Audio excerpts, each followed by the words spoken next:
Bien, pues continuamos en Noticias 24 y vamos a hablar de la encuesta Panel Ciudadano de la Universidad del Desarrollo, que entre otros antecedentes reveló que el 86% de las personas encuestadas cree que se debe garantizar la inexpropiabilidad de los fondos de pensiones. Hablamos de este y otros temas junto a Eugenio Guzmán, decano de Facultad de Gobierno de la Universidad del Desarrollo. ¿Qué tal, Eugenio? ¿Cómo le va? Buenas tardes, bienvenido a Noticias 24. Hola, ¿cómo está, Iván? ¿Cómo ha estado? Bien, gracias. Sí, viendo efectivamente estos resultados y el desglose de los mismos, básicamente por edad, por sexo, no hay mucha variación. En términos generales, los encuestados responden que los fondos debieran ser inexpropiables. Bueno, sí, o sea, como usted lo dice, o sea, no hay grandes variaciones. O sea, uno podría decir que en los segmentos etarios mayores ese porcentaje sube, de hecho sube a casi el 90% sobre los 50 años, pero en general los porcentajes son del 80% hacia arriba. Sí, incluso en el segmento etario de 18 a 30 años está en ese número, en 80. Ahora, también todo depende un poco de la metodología de la encuesta y eso es interesante conocerlo. ¿Son encuestas cara a cara? ¿Son telefónicas? ¿Cuál es el tipo de pregunta que se hace? Para entender un poco esta respuesta, ¿no? Sí. Mire, primero que todo, ¿qué es lo que es un panel? Un panel es una selección de personas, ya que uno va siguiendo en el tiempo sus opiniones. La ventaja de los paneles es que uno puede ver las variaciones. Por ejemplo, yo puedo ver si de un año a otro, de un mes a otro, a una persona le gusta comer esto o aquello. Eso es una cosa, esto es un panel, por lo tanto vamos viendo el seguimiento, la secuencia, los cambios de opinión. Con encuestas que no son panel uno los puede hacer. Sin embargo, el problema es que uno extrae muestras independientes. Pero en la medida en que las muestras sean probabilísticas, o sea, sean aleatorias, al azar, la selección de los individuos, bueno, podrían cumplir con ese propósito. Pero la ventaja del panel es que yo sé que ese individuo cambió de opinión. Antes le gustaba A y después le gustaba B. En este caso, además, hay un elemento adicional. Acá se selecciona una muestra en terreno, ¿ya? Lo cual es una tarea compleja, larga, ¿ya? Toma tiempo. La selección es aleatoria, se va al hogar y después que se va al hogar se le hace un conjunto de preguntas generales, o sea, la edad, esto, este otro, lo demás allá, y posteriormente se le invita a participar en un panel, en este panel, ¿ya? Y la forma como uno se comunica, o sea, ya hemos resuelto el problema de la aleatoriedad, digamos, o sea, de que fue al azar, y la forma, y por lo tanto hemos resuelto ese problema, ¿ya? Y la forma que uno tiene de comunicarse con ellos es distintos medios. Uno es un mensaje de texto en donde yo pido el consentimiento de esa persona, le pregunto, oiga, ¿quiere participar en la pregunta de hoy día o en las preguntas de hoy día? Sí y no, que es muy importante el consentimiento. Y después uno le envía por distintos medios, texto u otro. Los más jóvenes usan lo que es link, uno le manda un link, llénelo ahí o inmediatamente en el teléfono. Bueno, y uno tiene distintos protocolos, hay software para esto, porque obviamente si usted tiene de la compañía A, para no hacerle propaganda ninguna en particular, o de la compañía B, a veces los protocolos no son lo mismo, para lo cual uno tiene que desarrollar un software para poder capturar o obtener esa información y después procesarla. Pero es una muestra aleatoria, levantada en terreno, que después se le consulta a lo largo del tiempo distintas cosas. Teniendo en cuenta todo eso que usted señala, Eugenio, la pertinencia del debate, y viendo la pregunta sobre este número en particular, ¿no? 86%, la pregunta es, ¿cree que en la Constitución, se debería garantizar que los fondos de pensiones actuales y futuros sean de cada persona, es decir, que los fondos sean inexpropiables? Y le pregunto a propósito de la pertinencia, porque hay todo un debate político a propósito de lo que está quedando en el borrador de la Constitución y lo que no se ha aprobado. Y es un debate que es interesante porque nada de lo que está en la Constitución señala que los fondos vayan a ser inexpropiables. Sin embargo, se ha ido asentando esta percepción de que hay un riesgo. Tanto así que incluso el gobierno ha enviado un proyecto de ley precisamente que es una reforma constitucional para garantizar que los fondos sean inexpropiables. ¿Cómo se instala este debate? Porque, le insisto, nada de lo que se ha aprobado en la Constitución, en el proyecto de Constitución, apunta en esta dirección. Lo que pasa es que esto es parte de una pregunta, porque esta propuesta se presentó y fue rechazada, ¿ya? Incluso la propuesta iba más allá de eso. La propuesta era y que los fondos sean heredables, por ejemplo. Claro. Y esa propuesta específica se rechazó en la convención. Por eso que es interesante y precisamente coyunturalmente fue interesante preguntarla. Lo mismo a propósito del quinto retiro. Cuando uno pregunta sobre el quinto retiro, lo que no es cierto, uno quiere saber, bueno, quién ganó, quién perdió, de acuerdo a la apreciación de la población. Uno podría decir, no, bueno, es que ya pasó, se rechazó. Sí, pero es importante saber lo que pensaba en su momento o lo que piensa en su momento la gente. En este caso particular, esta era una propuesta que se hizo en su momento y fue rechazada en la convención, ¿ya? Y el segundo elemento de pertinencia es por todas las discusiones a propósito de lo que es derecho de propiedad. Es muy importante esto, ¿ya? Porque también tiene que ver con la discusión de cuáles son los modelos que se vayan a establecer, ¿ya? Y una persona puede decir, mire, no quiero AFP, ¿ya? Sin embargo, yo quiero ver mis fondos, ¿ya? O otra persona dice, mire, yo no quiero AFP, pero quiero que lo administre el Estado. Y otra persona puede decir, mire, yo no quiero AFP, pero me da lo mismo que vaya un fondo común. Entonces, ese tipo de elementos son centrales y yo creo que están muy vigentes en la agenda.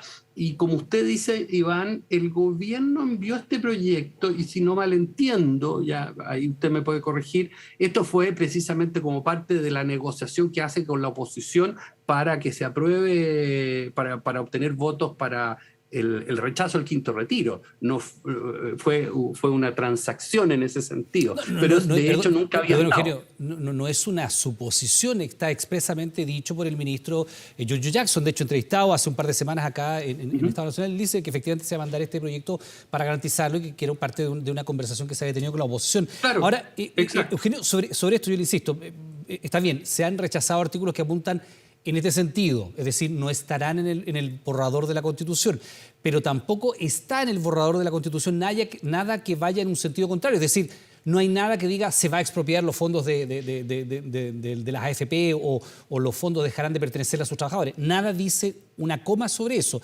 Sin embargo, cuando uno ve otras dos respuestas que es interesante analizar a propósito de este estudio, de este panel, uno podría pensar con este solo dato que esto es como un espaldarazo a la AFP. Sin embargo, ustedes hacen dos preguntas que es interesante cruzarlas, Eugenio.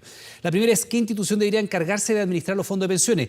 Y un porcentaje muy relevante, en torno al 70, 60 y tantos %, dice que hay instituciones privadas y estatales. Es decir, le gusta el mix a un porcentaje muy amplio. Pero cuando uno cruza esto con quién gana más o quién pierde más con el rechazo del quinto retiro, es interesante porque quien pierde, una percepción muy importante es, perdió la gente. Y quien gana, ganan las AFP. Es decir, tampoco uno puede pensar que detrás de esto hay un espaldarazo al sistema de AFP, ¿no?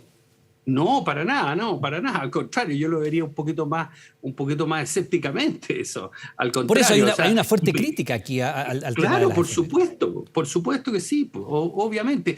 Por eso que en la discusión ya está en la propiedad de los fondos. Por eso que no es antojadizo.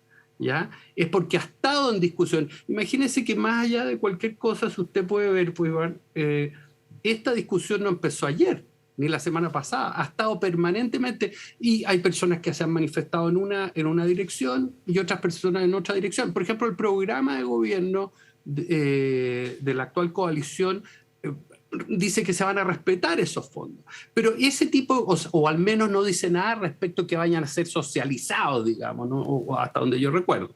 Sin embargo, en la discusión misma al respecto, sí ha estado presente de diversas formas. Por eso que es interesante saber, bueno, qué opinan las personas en ese sentido. Pero volviendo a su afirmación, efectivamente, espaldarazo en ningún caso. O sea, porque por un lado la gente, si usted le pregunta, ¿quién perdió? La gente, ¿no es cierto? ¿Y quién gana las AFP? ¿Ah? ¿Y quién gana? La misma gente dice gana la AFP con el rechazo al quinto retiro.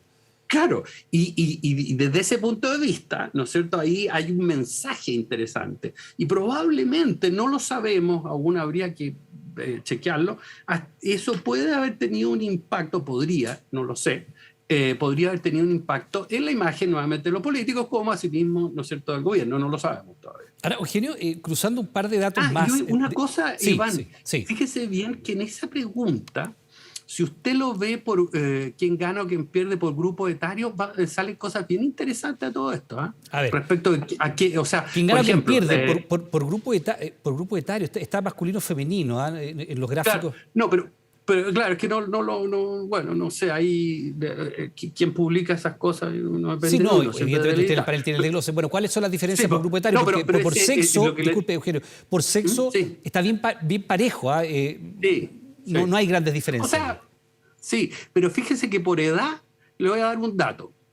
Y que esto está enviado, lo que pasa es que a veces no hay espacio para mostrarlo. Por ejemplo, las personas entre 41 o 40 años y 60 años aproximadamente, es sobre el 60% los que dicen que perdió la gente, que es probablemente la gente que esperaba, ¿no es cierto?, algún retiro, ¿ya? ¿Me entiende?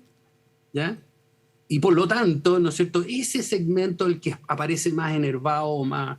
que siente que ha perdido a propósito del quinto retiro. Ahora, Eugenio, usted al comienzo de esta entrevista comentaba las características de este panel que permite con este grupo de personas, que entiendo que son un poco más de 1000 personas, ver cómo ha evolucionado la opinión sobre este punto en lo particular.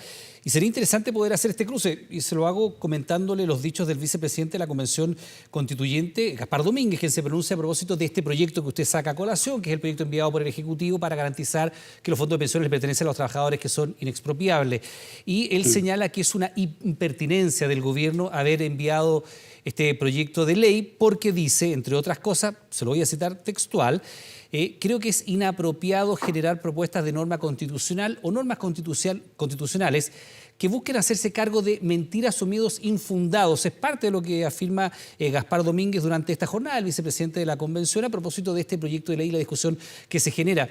Y por eso vuelvo a preguntarle la pertinencia de este tema cuando en la convención propiamente tal, este tema no ha ido quedando en el borrador y se señala que aquí hay una suerte de orquestación. De hecho, el vicepresidente habla de mentiras y miedos infundados. Mire, bueno, yo no me puedo meter en las discusiones o los debates que pueda tener el ministro del Interior con el señor... Gaspar Domínguez, vicepresidente de la Convención. Claro, ya uno no, o sea, y esos son debates particulares, digamos, o privado, o público-privado. No, son bastante públicos, entre un poder constituyente y un poder constituido. Pero entre ellos, claro, pero entre dos personas, digámoslo así. Pero yo creo que es un error eso porque precisamente si usted se fija, lo que importa en la discusión pública es que miremos distintos puntos de vista.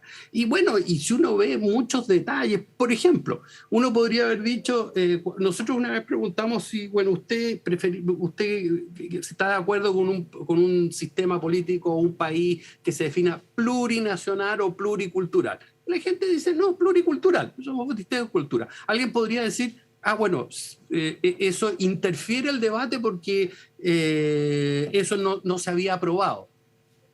Bueno, lo mismo ocurre aquí, o sea, esto es dinámico y evidentemente, ojo, en la Constitución, si uno ve, tengo la impresión, yo no soy experto constitucional y probablemente usted me puede ilustrar más, ¿ya? Pero han habido otras temáticas muy específicas, ¿ya?, que sí se han aprobado en la Constitución, ¿ya?, o en el texto constitucional. Así que yo no me alarmaría mucho. O sea, si el día de mañana preguntamos cualquier pregunta relativa a otras temáticas, es interesante saberlo. Y en este caso sí era un tema que estaba discutiéndose. Sí, Eugenio, había una propuesta. Sí, y en esta evolución que ustedes hacen en el tiempo para conocer... Espérese, Iván. Perdón, Iván. Sí. Es lo mismo que si me preguntáramos, por ejemplo, no sé, sobre si... pónganse ustedes sobre algún tema... ya, la eliminación del Senado, por decirle algo. Claro, o la eliminación o algún tema pro medio ambiente, ¿ya?, que fue rechazado posteriormente. Bueno, también sería interesante saberlo, ¿no? Eugenio, le pregunto a propósito de cómo evoluciona la opinión pública con este panel ciudadano que ustedes miden en el tiempo, que son las mismas personas, ya lo hemos explicado, si hay una suerte de desafección hacia lo que va quedando en el trabajo de la convención. Se lo pregunto porque en otra parte de este panel la gente señala que en un 49% preferiría elegir una nueva convención y un 51% seguiría con la actual, pero también es interesante que hay una cantidad de gente bastante importante que diría que votaría por otro convencional. Entonces, preguntarle si ustedes en esta evolución en el tiempo, no la foto de hoy día, han visto un proceso de desafección de una parte de la ciudadanía hacia el trabajo que ha ido quedando en la convención o no. Porque hay otros estudios de opinión que también muestran eso, muestran otras encuestas, aparte de este panel de la UDD, ¿no? Que van mostrando cómo se ha ido instalando una percepción, yo no sé cuánto de esto puede estar dentro del margen de error de la encuesta, pero la percepción al menos es que el rechazo como opción de salida del plebiscito tiene hoy día al menos competencia con el apruebo, o incluso si usted quiere hay más rechazo que apruebo, están bien neteados, pero en ningún caso es el 80-20 que se dio con motivo del plebiscito que permite establecer este proceso. Ciertamente, como usted lo señala, por una parte vemos una evolución hacia una situación en que hay más incertidumbre, o sea, se han acercado a eso. Ese es un primer punto que nosotros lo hemos visto y también lo muestra nuestra encuesta. Ahora, respecto de la desafección, yo lo llamaría, desafección es la palabra, o sea, cuando yo digo, yo voté por A, y ahora no votaría sé otra cosa. Eso es una desafección. Había un compromiso muy grande con el proceso que se ha ido mermando. Exactamente. Y efectivamente en el último tiempo, esta pregunta no la hemos hecho mucho, pero sí ha ido cambiando notable. Si antes era un 37 o 38%, ahora ya estamos sobre un 45 o más por ciento, no tengo acá el gráfico, probablemente usted lo tenga a mano, ¿ya? Y obviamente hay un porcentaje de personas no sabe importante. Pero ahí hay que tener cuidado, ¿de quién es la desafección? ¿Es de la desafección de gente que porque no conoce lo que está ocurriendo? ¿Es desafección por gente que tenía unas determinadas expectativas que no se han cumplido? ¿Es porque el trabajo mismo de la convención no les gusta? Esas son razones distintas. Entonces uno no puede, hay que tener cuidado en la conclusión. O sea, hay muchas razones por las cuales yo me puedo desafectar. Y esas no es una razón. Sí, hay distintos estudios. Hay al menos 3 o 4 encuestas que han hecho mediciones de estas características, solo por citar una, que es la última Academ, que se conoció el domingo. El rechazo por 4ª semana consecutiva está por sobre el apruebo, y en el guarismo de esta encuesta en lo particular es 46 para el rechazo, 37 para el apruebo, y la confianza en la convención llegando a su punto más bajo desde que comienza el trabajo. Y ahí quizás en ese número, detrás de ese número, y me gustaría saber si ustedes en este panel tienen algo que pudiera ir en esta dirección o en otra, pero sobre este punto, la confianza en el trabajo de la Constitución llega a su punto más bajo en torno al 41%. ¿Ustedes han visto temáticas en lo particular más que esta evaluación? Sí. ¿O también hay algún aspecto que uno pudiera ver en este panel, decir, mire, el proceso de la convención ha tenido este declive o ha crecido? ¿Cómo han visto eso dentro del panel de la UDD?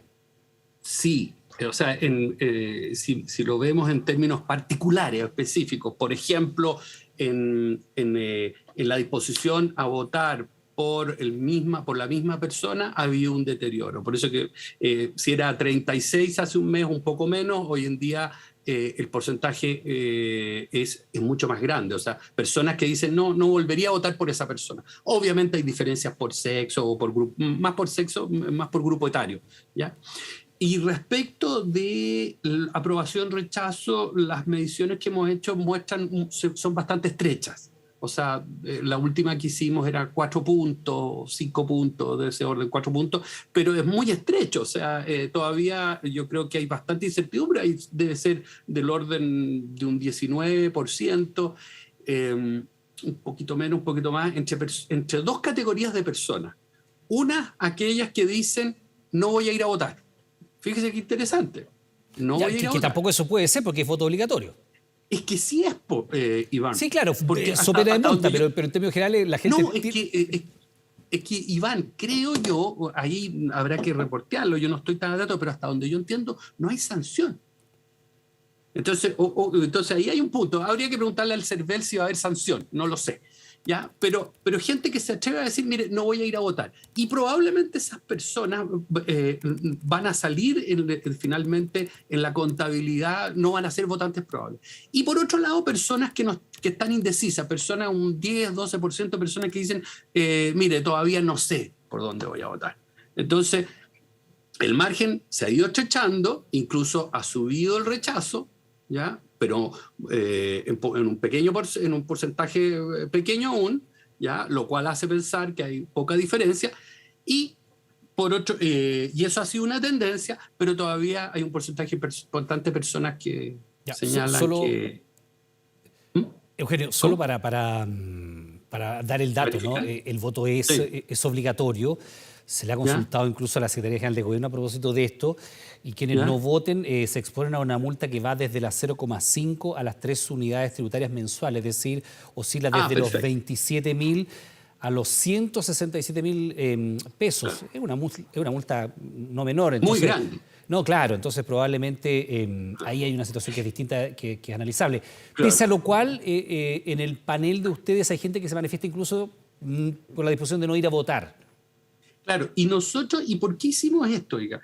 ¿Por qué preguntamos? Porque las personas en los últimos, digamos, casi 10 años han estado acostumbradas al voto voluntario, ¿no es cierto? Uh-huh. Entonces, por lo tanto, y el nivel de información, muchas veces estas cosas no es alto. Y es interesante poder saber más de ese porcentaje de personas que no tienen decisión. Entonces, cuando una persona dice, no voy a ir a votar, puede que al final vaya a votar si es que conoce la sanción como usted ahora la clarificó. Dijo, bueno, esto es obligatorio y tiene tal sanción. Pero si lo desconoce, probablemente igual puede llegar a tener esa conducta.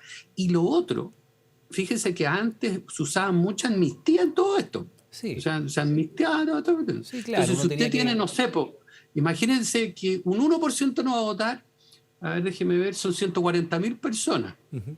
¿No es cierto? Más o menos. Sí. ¿Ya? Más o menos. 140.000 personas, no sé cómo los tribunales van a procesar eso. Bueno, los tribunales de los juzgados de policía local podrían hacerlo. Ahora, Eugenio, sí, bueno, pero es interesante. Ahora, volviendo a los temas que pueden ayudarnos a entender cómo se ha movido la opinión pública en torno a la convención y el trabajo de la convención. Partimos hablando sobre este punto en lo particular, que era la propiedad de los fondos de pensión y cómo se manifiesta la gente en relación a aquello.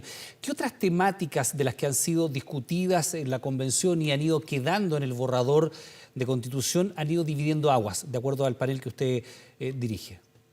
Mire, hay una que ya le mencioné, esto plurinacional versus pluricultural o multicultural, más bien. Otra fue las dos tipos de justicia, y sin entrar a las causas, porque ahí ya tenemos que tener otra hipótesis, pero también en ese sentido un porcentaje altísimo de personas dicen no, tenemos que tener una justicia nomás, ¿ya? O sea, y bueno, uno ha ido adentrándose en preguntas relacionadas. Ahí tiene otro ejemplo. Otra temática ha sido el tema de la expropiación. Y ahí va, fíjese bien que aquí lo volvimos a repetir. ¿Por qué es tan importante? Porque de repente salen noticias, y si usted se fija que alguien dice, no, mire, se van a expropiar. Bueno, ya hay proyectos, acuérdense que se discutió el fin de semana. Chile no tiene, vamos a expropiar, no sé, o se van a acabar las concesiones mineras. ¿Qué significa eso? ¿Ya? Entonces, en preguntas como esa, ¿van en una dirección o van en otra dirección? Ahí hay 3 ejemplos. Hemos seguido otros, pero tampoco la idea es aburrirlo a usted o a las personas que escuchen. Muy por el contrario, interesante conocer la opinión de la gente, sobre todo teniendo en cuenta que esta es una encuesta cara a cara, que es un panel que se hace seguimiento en el tiempo, de manera tal que uno puede ver cómo evoluciona la opinión pública conforme pasan las semanas. Eugenio, le quiero dar las gracias por esta conversación. Eugenio Guzmán, decano de la Facultad de Gobierno de la Universidad del Desarrollo. Muy amable, que tenga una buena tarde, muy gentil. Muy amable usted y muchas gracias. Que esté muy bien.